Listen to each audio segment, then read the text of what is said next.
Hello everyone, welcome back to my channel knowledge gateway. आज का जो टॉपिक है वो है इनकम टैक्स स्लैब रेट्स पे। आज की क्लास कोई क्लास वाइज विजिट नहीं होने वाली है, सबके लिए कॉमन टॉपिक है। और आजकल बड़ा इशू चल रहा है आईटीआर भरते हुए कि हम कौन सा स्लैब रेट चूज़ करें, एग्जिस्टिंग या न्यू स्लैब रेट, है ना। जो भी आपकी ये वाली आईटीआर आप भर रहे हो 2019 की 20 में भर रहे हो, तो ये वाली फर्स्ट आपकी मतलब फर्स्ट टाइम आपको ऑप्शन मिल रहा है चूज़ करने का एग्जिस्टिंग और न्यू स्लैब रेट में। हम इस वीडियो में पूरा प्रॉपर देखेंगे विद द एग्जांपल कि कौन सा बेनिफिशियल होने वाला है किसके लिए, ठीक है। सैलरीड पर्सन के लिए क्या बेनिफिटेड रहेगा, या फिर कोई बिजनेस प्रोफेशन वाला है तो उसके लिए कौन सा बेनिफिशियल रहेगा, ठीक है।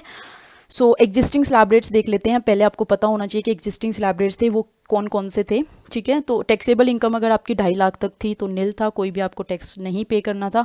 2.5 लाख से ऊपर थी, 2.5 लाख से ऊपर थी, बट 5 लाख तक थी तो 5% आपको देना था। 5 लाख से ऊपर था, 10 लाख तक था तो आपको 20% पे करना था। एंड अबव अगर 10% था तो आपको 30% टैक्स रेट पे करना था, ठीक है। अभी तक ये चलता हुआ आ रहा था। जो ये टैक्स रेट्स हैं वो इंडिविजुअल के लिखे हुए हैं, एंड कैसे लिखे हुए हैं, जो कि नॉर्मल सिटीजन एंड और the super senior citizen and senior citizen, okay.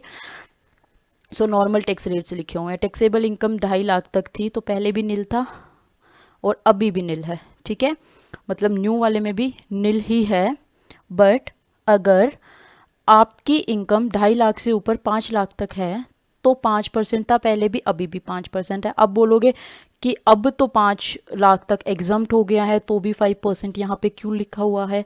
देखो जी, 5 लाख तक कोई भी एग्जम्पशन आपको नहीं मिली है कि अगर 5 लाख तक आपकी इनकम तो आपको कोई भी टैक्स नहीं पे करना। अगर 5 लाख से ऊपर 1 रुपया भी आपकी इनकम बनती है तो आपको जो 2.5 लाख से ऊपर 5 लाख तक है उसके ऊपर 5% पे करना पड़ेगा, ठीक है। दैट्स वाई ये यहाँ पे भी 5% है, 5% है।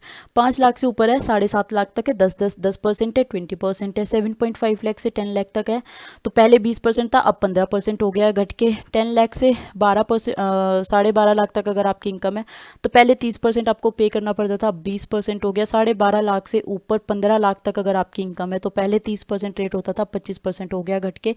15 लाख और उसके ऊपर अगर आपकी इनकम है तो 30% आपको टैक्स रेट पे करना है, ठीक है। अब देखो, अगर प्राइमा फेसिया अगर आप देखो तो आपको न्यू रेट जो है वो कम लग रहे हैं। मतलब न्यू जो टैक्स रेट है, जो न्यू टैक्स रजाइम है वो ज़्यादा बेनिफिशियल लग रहा है। बट अगर आप न्यू टैक्स रेट को फॉलो करते हो, उनके अकॉर्डिंगली आप टैक्स पे करते हो तो आपको कोई भी एग्जम्पशन, कोई भी डिडक्शंस नहीं मिलेगी। आप कोई भी एग्जम्पशंस या कोई भी डिडक्शन क्लेम नहीं कर सकते।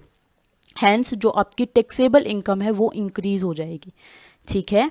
80C से 80U तक की जो भी डिडक्शन थी वो आपको नहीं मिलेगी। होम लोन के ऊपर जो इंटरेस्ट होता था 2 लाख तक का वो आपको नहीं मिलेगा, उसको आप क्लेम नहीं कर पाओगे। पहले क्या होता था, ग्रोस टोटल इनकम में से आप माइनस करते थे डिडक्शंस, एंड जो टैक्सेबल इनकम आती थी उसके ऊपर आप टैक्स पे करते थे। बट अब क्या है, आपको ग्रोस टोटल इनकम जो भी आ रही है आपको डिडक्शंस तो माइनस करनी ही नहीं। अगर आप न्यू वाला लेते हो तो आपको ग्रोस टोटल इनकम के ऊपर ही टैक्स पे करना पड़ेगा, ओके। हैंस क्या होगा, आपकी जो टैक्सेबल इनकम है वो इंक्रीज हो जाएगी। न्यू टैक्स सिस्टम जो है ऑप्शनल है, बिल्कुल भी मैंडेटरी नहीं है कि आपको लेना ही लेना पड़ेगा। इट्स ऑन योर चॉइस, आपको जो बेनिफिशियल लगे आप उसमें जा सकते हैं। And sorry, every person can choose as per his her choice on year to year basis. हर पर्सन के पास चॉइस होती है कि वो ईयर टू ईयर चेंज कर सकता है। मतलब इस साल अगर हमने ओल्ड से भर दी तो हम अगले साल क्या ओल्ड से ही भरेंगे? नहीं जी, आपके पास चॉइस, आप न्यू में फिर से जा सकते हो, फिर से ओल्ड में जा सकते हो। बट जिस पर्सन की इनकम बिजनेस या प्रोफेशन से हो रही है उसके पास कोई भी चॉइस नहीं है। अगर वो ओल्ड से एक बार न्यू में चला गया तो उसको न्यू में ही पे करना पड़ेगा, ओके। अब देख लेते हैं कौन कौन सी एग्जम्पशंस या कौन कौन सी डिडक्शंस आपको नहीं मिलेगी। 80C से 80U तक की जितनी भी डिडक्शंस आपको मिलती थी वो एक भी नहीं मिलेगी। पीपीएफ हो गया, ईपीएफ हो गया, हेल्थ इंश्योरेंस हो गया, डोनेशंस हो गया पॉलिटिकल पार्टी को, या फिर चिल्ड्रंस की फ़ी हो गई, ये इस टाइप के डिडक्शंस आप जो क्लेम करते थे, है ना, वो अब कोई भी डिडक्शन आपको नहीं मिलेगी अगर आप न्यू रेजाइम के अकॉर्डिंगली टैक्स पे करते हो तो। 80C की जो डिडक्शन होती थी 1,50,000 की वो नहीं मिलेगी। 80D की जो होती थी 50,000 की, इवन स्टैंडर्ड डिडक्शन जो 50,000 की होती थी वो भी नहीं मिलेगी। होम लोन के ऊपर इंटरेस्ट होता था सेक्शन नंबर 24 में अप टू 2 लाख, वो भी नहीं मिलेगा, ओके।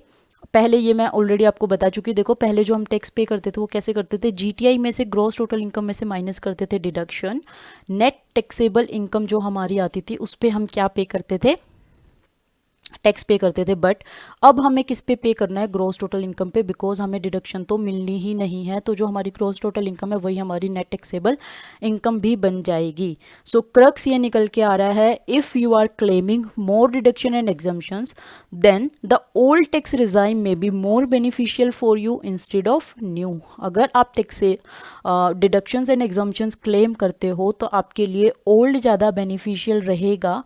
बट अगर आप कोई भी डिडक्शंस क्लेम नहीं करते हो तो आपके लिए न्यू बेनिफिशियल रहेगा, बिकॉज इसके अंदर आपको टैक्स रेट जो है वो कम पे करना पड़ता है। तो अब हम एग्जाम्पल्स के थ्रू देखते हैं कि आपके लिए कौन सी स्कीम ज़्यादा बेनिफिशियल रहेगी, ओल्ड या न्यू।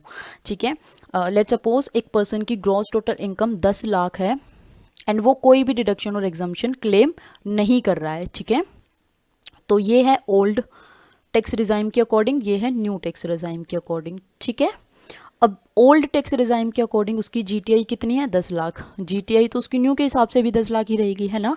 बट डिडक्शन उसको यहाँ पे मिल जाएगी, ओल्ड वाले में 50,000 की जो स्टैंडर्ड डिडक्शन मिलती थी वो मिल जाएगी, बट न्यू में उसको कोई भी डिडक्शन नहीं मिलेगी, तो नील हो जाएगी।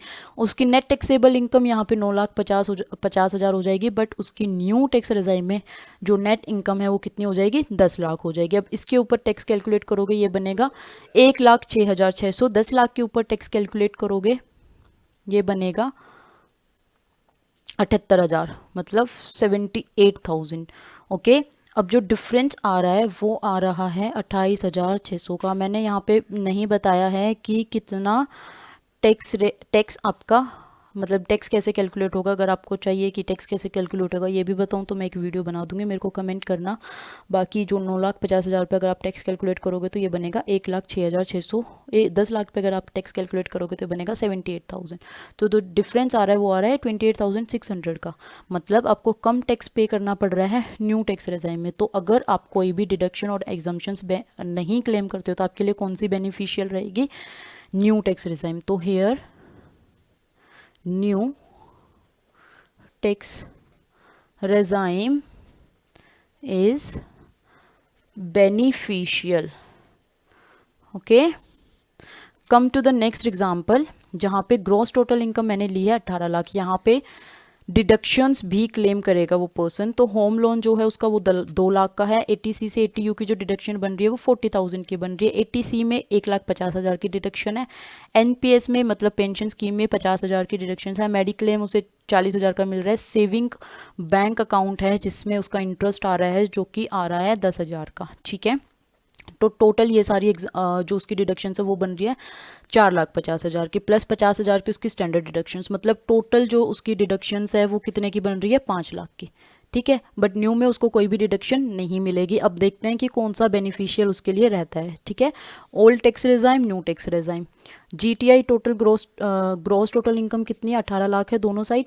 डिडक्शन उसको यहाँ पे तो मिल जाएगी 5 लाख की, 4,50,000 प्लस 50,000। ठीक है, यहाँ पे उसे नहीं मिलेगी, तो उसकी जो टैक्सेबल इनकम है वो कितनी हो जाएगी, 13 लाख की, बिकॉज 18 - 5 इज 13 एंड 18 यहाँ पे उसका कुछ भी माइनस नहीं होगा, जो उसकी जीटीआई थी वही उसकी टैक्सेबल इनकम भी बन जाएगी 18 लाख की।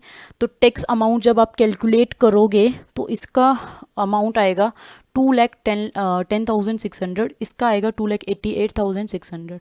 अब आपके लिए कौन सी बेनिफिशियल है, ओल्ड वाली। कितने से, 78,000 का डिफरेंस आ रहा है। Now old tax regime is beneficial, right, है ना। तो अगर क्रक्स फिर भी वही निकल के आ रहा है, अगर आप एग्जम्पशंस डिडक्शंस क्लेम करते हो तो आपके लिए ओल्ड बेटर रहेगा, बट अगर आप डिडक्शंस नहीं क्लेम करते हो तो आपके लिए न्यू टैक्स रिजाइम बेनिफिशियल रहेगा। आई होप आपको समझ आया होगा कि क्या क्या चेंजेस आए हैं। न्यू टैक्स रिजाइम आपके लिए बेनिफिशियल रहेगा या ओल्ड आपके लिए बेनिफिशियल रहेगा। आप पहले कैलकुलेट करें अपने आप से देखें कि आपके लिए कौन सा बेनिफिशियल रहेगा। आफ्टर दैट आप चूज़ करें या ऑप्ट करें कोई भी scheme. Thank you so much for watching. Please subscribe my channel, share the video and like the videos. Thank you.